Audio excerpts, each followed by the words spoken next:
Ready start.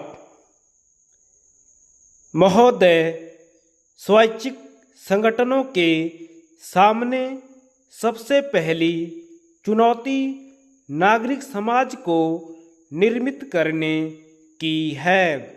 उनसे राज्य और बाजार के बजाय नागरिक समाज को परिभाषित और प्रस्तुत करने की अपेक्षा की जाती है।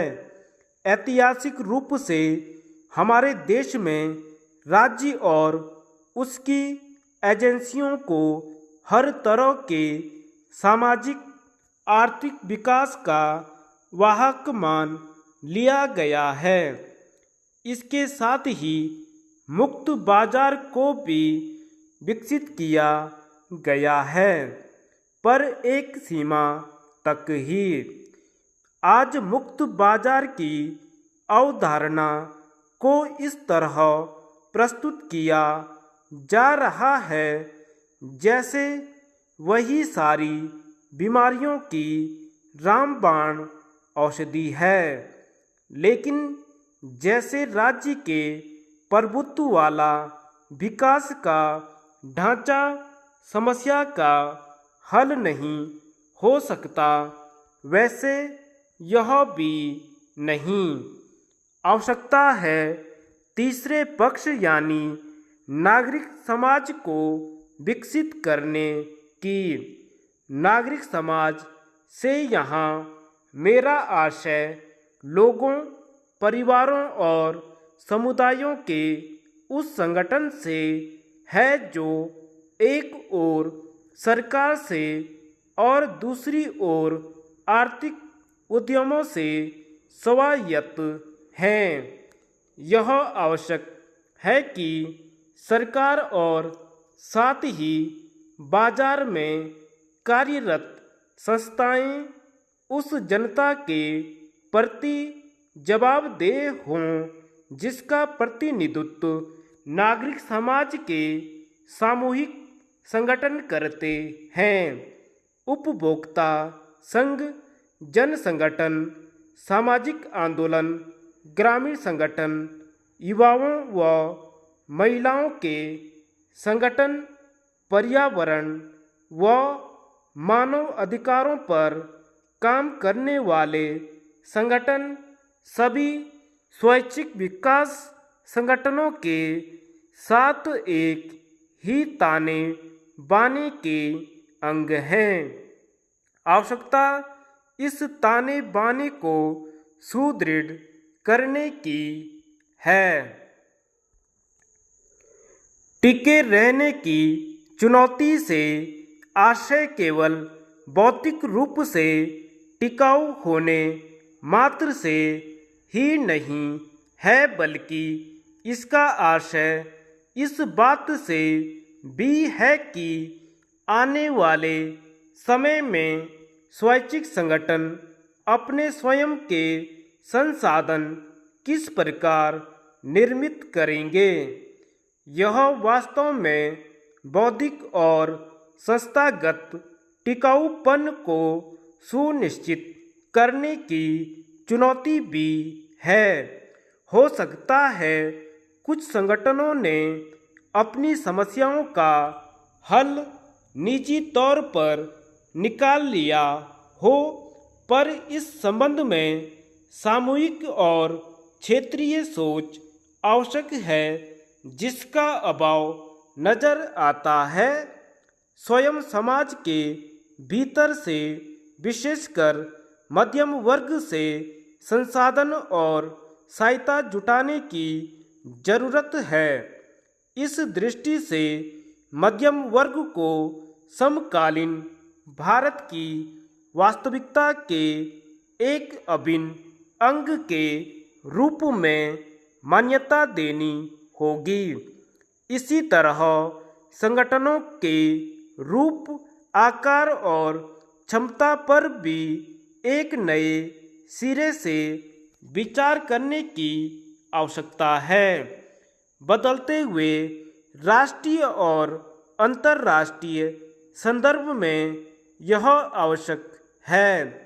आज के दशक में जो बातें प्रासंगिक थीं वे आगे के दशक में भी प्रासंगिक हों यह आवश्यक नहीं। महोदय, संसाधनों की स्थिति में इधर तेजी से बदलाव आया है जिस पर ध्यान देना होगा। अलग अलग अवधियों में अपने को प्रासंगिक बनाए रखना भी स्वैच्छिक क्षेत्र के लिए एक अहम चुनौती है। यह स्पष्ट है कि सरकार धीरे धीरे अपना पुनर्गठन कर रही है और बहुत संभव है कि आने वाले समय में वह कई क्षेत्रों से अपने हाथ खींच ले। ऐसा लगता है कि आने वाले समय में पंचायती राज संस्थाएं अंततः समस्त विकास संबंधी जिम्मेदारियां निभाएंगी। ऐसे में स्वैच्छिक संस्थाओं की भूमिका को पुनः परिभाषित करने का प्रश्न उठ खड़ा हो सकता है। स्वैच्छिक संस्थाओं पर पंचायतों के कार्य में सहायता करने और उन्हें विकास का उपयोगी उपकरण बनाने की जिम्मेदारी आएगी, जिसके लिए उन्हें अपने को तैयार करना होगा। आधार स्तर पर प्रयोग करने मात्र से ही काम नहीं चलेगा, बल्कि ऐसी स्थानीय संस्थागत विधियां विकसित करनी होंगी जो पंचायतों को उपलब्ध संसाधनों का उपयोग करने में सक्षम और समर्थ बनाएं। पूर्व का दशक स्वैच्छिक क्षेत्र के लिए एक अलग और विशिष्ट पहचान विकसित करने का दशक था। इस दशक में इस क्षेत्र ने ट्रेड यूनियनों, राजनीतिक दलों, सामाजिक आंदोलनों और अकादमिक जगत आदि जैसे समाज के अन्य क्षेत्रों के साथ अपने संबंधों की उपेक्षा की। बदली हुई परिस्थिति में यह स्पष्ट नजर आता है कि संसाधनों का अधिक कुशलतापूर्वक उपयोग करने और समस्याओं का समग्रतापूर्ण दृष्टिकोण से समझने व हल करने के लिए अन्य क्षेत्रों के साथ सहयोग आवश्यक है। समाज के अन्य क्षेत्र भी इस आवश्यकता को समझ रहे हैं।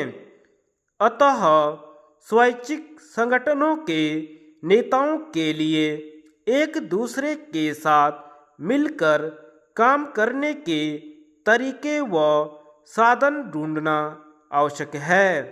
विभिन्न क्षेत्रों के दृष्टिकोणों और प्राथमिकताओं में मतभेद या कहीं कहीं टकराव भी हो सकता है। इसके बावजूद विभिन्न क्षेत्रों के बीच साझेदारी आवश्यक है। इस समय स्वैच्छिक क्षेत्र पर अधिकाधिक दबाव पड़ रहा है कि वह अधिक व्यावसायिक ढंग से काम करें।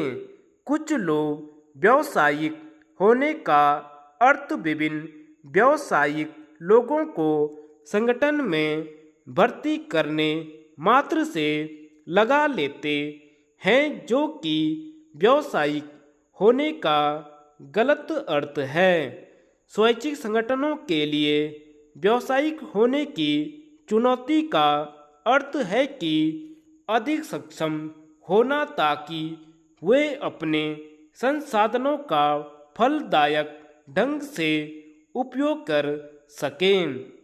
इसके लिए यह भी आवश्यक है कि इस बात की स्पष्टता हो कि लक्ष्य क्या है और उसे प्राप्त करने के लिए कब क्या तरीके अपनाए जाते हैं। धन्यवाद।